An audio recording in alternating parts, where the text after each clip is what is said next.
मित्रों नमस्कार। मैं एच.एस. गुप्ता। मैंने पहले भी एक वीडियो बनाया था जिसमें लिखा था 4 टिप्स फॉर हैप्पी लाइफ।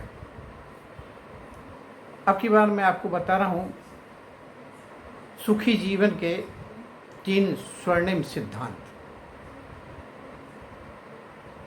सुखी जीवन के 3 स्वर्णिम सिद्धांत एक कंप्लीट पैकेज है। देखिए, हमारे शरीर में हमारा एक शरीर है, एक मन है, एक बुद्धि है। तीनों के लिए काम करना पड़ेगा, तब बात बनेगी। समझे? क्यों? तीनों की अपनी अपनी परेशानियां हैं, अपने अपने दुख हैं, और जब तक उनको निवारण नहीं करेंगे तब तक बात नहीं बनेगी।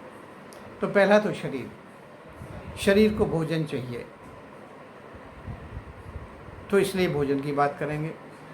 अब भोजन में मैंने पहले भोजन के बारे में भी एक वीडियो बनाया हुआ था, उसे आप देख सकते हैं, पर इसमें थोड़ा थोड़ा मोटा मोटा और मैं बात कर लूँ कि पहली बात तो ये है कि एक भ्रांति हमारे यहाँ ये है कि भोजन से शक्ति मिलती है। ये कुछ सच है, कुछ सच नहीं भी है। भोजन हमारा बिल्डिंग मटेरियल का काम करता है, और जब तक हमारा शरीर 25 साल का होता है तब तक तो हमें इसकी बहुत ज़रूरत होती है। उसके बाद फिर भोजन की उतनी ज़रूरत नहीं रहती है, पर होता ये हमारी आदतें पड़ी होती हैं, हम उसी हिसाब से खाते रहते हैं। प्लस 25 साल के बाद में आदमी कुछ काम काज करने लगता है, उससे 2-4 पैसे आ जाते हैं, तो कहता भाई खाते पीते घर के और खाने चाहिए, तो और ज़्यादा खाने लगता है। और पर वो उल्टा हमारी बीमारियों को पैदा करना शुरू कर देता है। ठीक? तो इसलिए भोजन के बारे में जो मैंने पहले आपको बताया है, उस हिसाब से आप भोजन लें, ताज़ा लें, नेचुरल लें, ओरिजिनल लें, लोकल लें। विदेशी पैकेज फूड कतई ना लें। जितनी भी प्रोसेस्ड फूड हैं उन्हें तो लेना कतई नहीं है। ये हमारा जो रिफाइंड ऑयल होता है उसे ही मत लें, उसकी जगह घी ले लें, या नहीं तो सरसों का तेल, नारियल का तेल, ये लिए जा सकते हैं, कोई बुराई नहीं है ना। तो इस तरीके से भोजन का हम पहले करें। और भोजन में ख़ास बात यह है कि हम इसमें थोड़ा गैप दें। हमारे अधिकतर डॉक्टर ये कहते हैं, क्योंकि चक्कर ये है कि हमारे यहाँ शरीर में हमारा जो जीवनी शक्ति है, ये सबसे पहले भोजन को पचाने का काम करती है। एक बार में एक ही काम करती है, ज़्यादा काम नहीं करती है। इसमें 4-5 घंटे इसको लग जाते हैं। उसके बाद में उसको निकालने का काम करती है। तो जैसे सफाई का घर में झाड़ू लगाएं तो कूड़ा उड़ता है, धूल उड़ती है। तो अब कोई कहे भाई ये धूल उड़ रही, तो इसको क्या करें? बोले झाड़ू लगानी बंद कर दो। तो डॉक्टर क्या कहता है कि हर 2-4 घंटे बाद कुछ खा लिया करो। तो कुछ खा लोगे फिर पचाने में लग जाएगा और वो सफाई रुक जाएगी। तो आपको लगा जरूर, पर कूड़ा तो इकट्ठा होता रहेगा भाई, और वो फिर बड़े बड़े रोग पैदा कर देगा। और जब सफाई हो जाती है उसके बाद में फिर शरीर की मरम्मत का काम करता है। तो जब हम उसे पचाने से फुर्सत नहीं देंगे, ना सफाई हो रही है, मरम्मत तो काम ही नहीं हो रहा, तो फिर उसके बाद फिर सर्जरी होगी, क्या हो सकता है? काफ़ी इकट्ठा हो जाएगा, इकट्ठा होकर सड़ेगा। वो कहते हैं ना, जहाँ कूड़ा तहाँ कीड़ा, और जब कीड़ा होएगा तो फिर तो कोई ना कोई गैस भी बनेगी, और भी बातें, सब बीमारियां पैदा हो जाएंगी। ठीक है ना? तो इसलिए शरीर में कूड़े हमारे यहाँ पे 3 तरह से निकलता है कूड़ा। एक तो पसीने के द्वारा, एक सांस के द्वारा, एक मलमूत्र के द्वारा। मलमूत्र तो आपको पता है, पानी ज़्यादा पिएंगे तो मूत्र से निकलेगा। मल का कॉन्स्टिपेशन नहीं होने देंगे, मल से निकलेगा। अगर कोई प्रॉब्लम है तो थोड़ा कभी कभी आप एनिमा ले सकते हैं। एनिमा बड़ा सिंपल सा है, एक डिब्बा लेके बाथरूम में टांग लें। सबके कैथेटर अलग अलग रखें। एक 12 नंबर का कैथेटर आता है, उसे इस्तेमाल करें, सबका अलग अलग है। उसके आगे थोड़ा सा तेल लगा के सीट पे बैठे बैठे थोड़ा सा पानी को पहले निकाल दें, हवा उसमें से निकल जाए, और फिर कैथेटर को अंदर करें। जितनी देर पानी जाए, प्रेशर आए, निकाल दें। फिर थोड़ा पानी डालें, फिर प्रेशर आए, निकाल लें, फिर पानी डालें। ऐसे 3-4 बार कर लें। तो नीचे का हमारा आमाशय साफ हो जाए, ठंडक हो जाएगा। छोटी मोटी बीमारियां तो आपकी उसी से ठीक हो जाएंगी। दूसरी एक प्रॉब्लम ये होती है, अगर हमारे आमाशय में कुछ फंसा हुआ तो हमें उल्टी आएगी, मिचली आएगी, सर दर्द होगा, चक्कर से आएंगे। तो उसमें क्या करें कि पानी में सौंफ को उबाल लें, 2-3 गिलास पानी, 4 गिलास पानी सौंफ उबाल के ठंडा कर लें, थोड़ा थोड़ा कुनकुना रह जाए, उसे आराम से उकड़ू बैठ के उसे पी जाएँ, पीते जाए जब उल्टी ना होने लगे, और फिर उंगली डाल के उसको उल्टी कर दें, आमाशय साफ हो जाएगा, आपके चक्कर वक्कर मिचली सब खत्म हो जाएगी। तो जब भी कोई परेशानी, एक दो ही परेशानी होती हैं, कॉन्स्टिपेशन होता, एनिमा ले लो, ऊपर दूसरी कोई प्रॉब्लम है तो ये इसे कुंजल कहते हैं, इसे कुंजल कर लें आप, तो इससे आपका काम चल जाएगा। और भोजन का जो मैंने पहले वीडियो में बताया हुआ है, उस हिसाब से भोजन तो आप लेते ही रहें, तो आपका काम चलता रहेगा। ये तो काम हो गया भोजन का। अब हम मन की शुद्धि के लिए करें।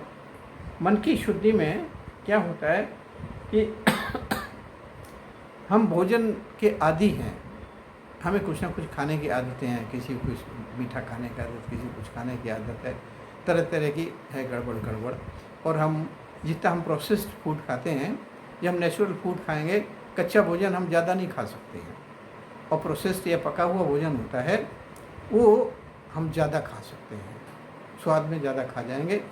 तो उसके लिए एक तरीका ये होता है कि आप जितना खाना पूरी थाली लगा के रखें, और उसमें से 1/4 भोजन बाहर निकाल दें, एक प्लेट में रख लें, और ख़ासकर में उसमें वो चीज़ ज़्यादा निकालें जो आपको ज़्यादा पसंद है, और उसको कोई ज़रूरतमंद खाने वाला उसको दे दें, नहीं तो आप गाय को खिला सकते हैं।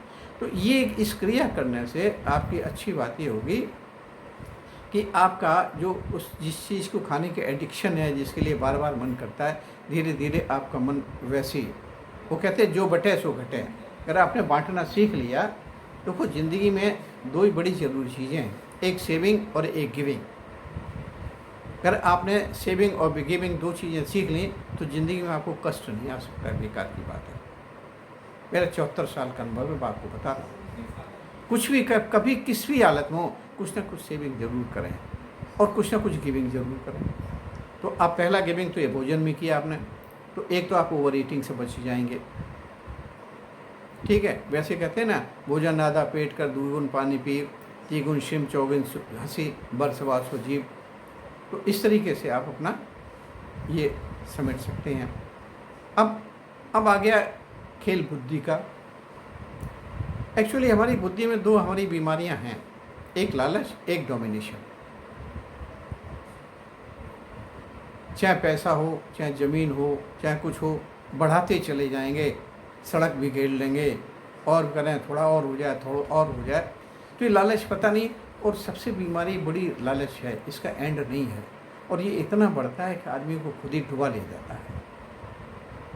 इसलिए क्या करें, जो भी न्यायपूर्वक आप धन उपार्जित करें, उस धन में से 10वां हिस्सा पहले परमात्मा का निकाल के रख लें। एक तरह से परमात्मा को अपना पार्टनर बना लो। भाई 10% नहीं, चलो 5% ही कर लो, पर कायदे से तो 10% ही होता है, उसे निकालें और उस धन को किसी ऐसे व्यक्ति को दें। पहले तो कहा यह जाता है कि सेवा छोटे की नहीं करनी चाहिए, छोटे की सेवा करने से आपको अहंकार आ जाएगा। बड़े की सेवा करनी चाहिए, गुरु की है, अपने माता पिता हैं, है ना, या जो भी हैं, अपने बहनें हैं, बुआ हैं, है ना, तो ऐसे वहाँ अहंकार नहीं आता है।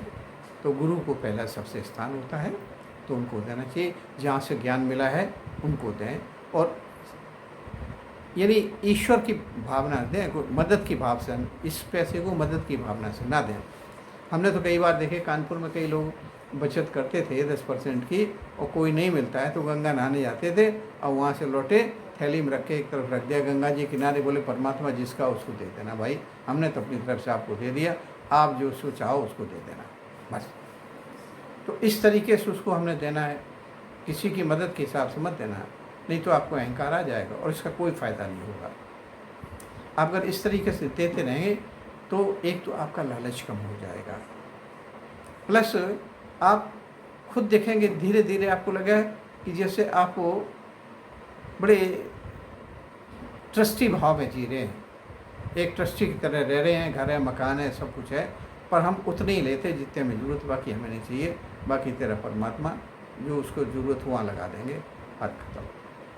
तो ये आपकी प्रवृत्ति बदलती चली जाएगी, आपकी बुद्धि शुद्ध हो जाएगी, है ना, आपका मन शुद्ध हो जाएगा, और शरीर तो शुद्ध होता ही होता है। ये हमारे जीवन का अनुभव है, आप करके देखिए। जब मैं शरीर की बात कर रहा था तो मैंने बताया था कि शरीर से जो विजातीय द्रव्य निकालने के 4 साधन है, मलमूत्र, श्वास और पसीना।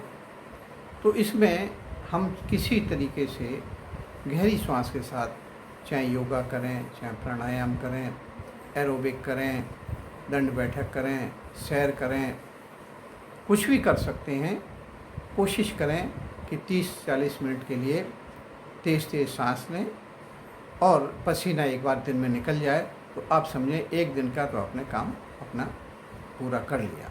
रोज़ का रोज़ निकालते रहें, अच्छी बात रहेगी, इकट्ठा नहीं होगा तो आपका शरीर वैसे ही हल्का बना रहेगा। इसके अतिरिक्त हमें 24 घंटे का दिन में समय मिला हुआ है, तो उसमें 1 घंटा कम से कम परमात्मा के लिए ज़रूर निकालें, और उसमें कहीं एकांत जगह पे बैठें, चाहे आँख बंद रखें, चाहे आँख खुली रखें। आँख खुली रखें, कोई बात नहीं है। कोई किसी जिसका अपने इष्ट का, गुरु का, किसी का चित्र सामने रखें, उसे देखते रहें, है ना। और कोशिश ये करें कि न इस के दौरान कोई शरीर हिलना नहीं चाहिए, क्यों शरीर हिला तो मन हिलेगा। हम निश्चल होकर एक आसन पे बैठें, और ना ही किसी, तो अब हम इस समय कोई कार्य नहीं कर रहे हैं और ना ही किसी कार्य की योजना बनाएं, तो अब खाली क्या कर सकते हैं, तो सांस के साथ रहें, सांस के आवागमन को देखें। कहते हैं सत्य ईश्वर है, तो इस समय तो सांस ही हमारा सत्य है। हमने दुनिया के भगवान पता नहीं क्या क्या दे रखे, ना हमने देखे ना जाने, ये तो हमारी कल्पनाएं हैं। तो इस समय जो सत्य है, जिससे हमारा जीवन चल रहा है, इससे ज़्यादा इम्पोर्टेंट और सत्य क्या हो सकता है। अगर हम उसके साथ रहते हैं तो ये परमात्मा के साथ रहना हो जाता है। ठीक है। दूसरी बात ये होती है कि मन हमारे 2 स्थितियों में रह सकता है, या तो प्रेम में रहेगा, नहीं तो फिर उदासी में चला जाएगा, द्वेष में चला जाएगा, भय में चला जाएगा। ठीक। हम अगर आँख खोल के देखें तो सारी प्रकृति, चाहे पहाड़ हैं, नदियाँ हैं, पेड़ हैं, पौधे हैं, हमें प्रेम का ही संदेश दे रहे हैं। कि प्रेम की खास बात ये मांगता नहीं है, देता है। ये सब हमेशा देते रहते हैं, प्रेम बढ़ता रहता है, ये भी बढ़ते रहते हैं। ये हमेशा प्रेम में रहते हैं, पर हम इनकी तरफ देखते नहीं हैं। हम इनसे भी किससे क्या ले लूँ, लेने की प्रवृत्ति में रहते हैं। इसके बाद पशु पक्षी आते हैं, इनमें भी 80% प्रेम होता है, 20% इनमें भय रहता है। और आदमी इसमें तो 100% भय रहता है। कोई इक्के दुक्के, नानक, कबीर, बुद्ध, रविदास ऐसे हुए कि जिनने प्रेम को पहचाना, मीरा है ना। भगवान ईसा मसीह ने कहा God, love is God, God is love, क्यों उन्होंने प्रेम को पढ़ा। तो जितनी देर हम प्रेम की उसमें रहें, जब हम सारी प्रकृति में देख रहे प्रेम है, तो हम उसको देखें, महसूस करें, और देखें हम खुद ही अपने जीवन में ही देखो, मुश्किल से कुछ ही क्षण ऐसे गुजरे होंगे, कोई 2-4 घटनाएं होंगी जिसमें आपको परेशानी हुई होगी, नहीं बाकी जीवन थोड़ा स्मूथ गुजरा। पर हम सारी ज़िंदगी भय में जीते रहे, हाँ ये ना हो जाए, वो ना हो जाए, ये ना हो जाए, वो ना हो जाए। तो इस भय को दूर करें और प्रेम में रहना सीखें, उसको महसूस करना सीखें, और खुद देना। जैसे हमने कहा ना, सेविंग और गिविंग 2 चीज़ चाहिए। तो जब आप देना सीखेंगे, हैं, कोई भी हालात हो जाए, हमारा प्रेम कम नहीं होना चाहिए। हम देते रहें। हमेशा सोचें कि हम तो भाई परमात्मा की संतान हैं, हम प्रेमी के पीछे हैं, तो हमें देना है। हम देने वाले बने, लेने वाले ना बने। हमेशा गिविंग मोड में बने रहें, तो आप हमेशा सही रहेंगे। 1 घंटा परमात्मा के लिए दीजिए, और बाकी तो भोजन के लिए बता दिया है ना। तो इस तरीके से आप करते रहें तो आप ज़रूर को लाभ होगा, ये आपको ज़रूर लाभ मिलेगा। ये 3 कंप्लीट पैकेज है, तीनों को करना पड़ेगा। इस संबंध में कोई भी आपका प्रश्न हो, कोई शंका हो, मेरा फ़ोन नंबर है 8168570365। एक बार फिर बता दूं, 8168570365। इसके व्हाट्सएप पे आप ऑडियो का डाल के आप हमें प्रश्न भेज दें, मैं ऑडियो से जवाब दे दूँगा, क्योंकि अनसेव्ड नंबर मैं उठाता नहीं हूँ, और अदरवाइज़ भी मैं हर समय फ़ोन नहीं कर सकता हूँ, ना अटेंड करता हूँ। मेरी अपनी दिनचर्या है, जब मुझे टाइम मिलता तभी करता हूँ, बाकी मैं नहीं करता हूँ। तो आपको कभी इस संबंध में या कोई अष्टांग योग, आसन, प्राणायाम, नेचर क्योर, स्पिरिचुअलिटी, इस बारे में जो भी प्रश्न हो किसी तरह का, आप पूछिए। हमने अब तक ज़िंदगी में जो कुछ अनुभव लिया है आपसे ज़रूर शेयर करेंगे। मुझे खुशी होगी आपसे शेयर करते हुए। थैंक यू, नमस्कार, थैंक यू।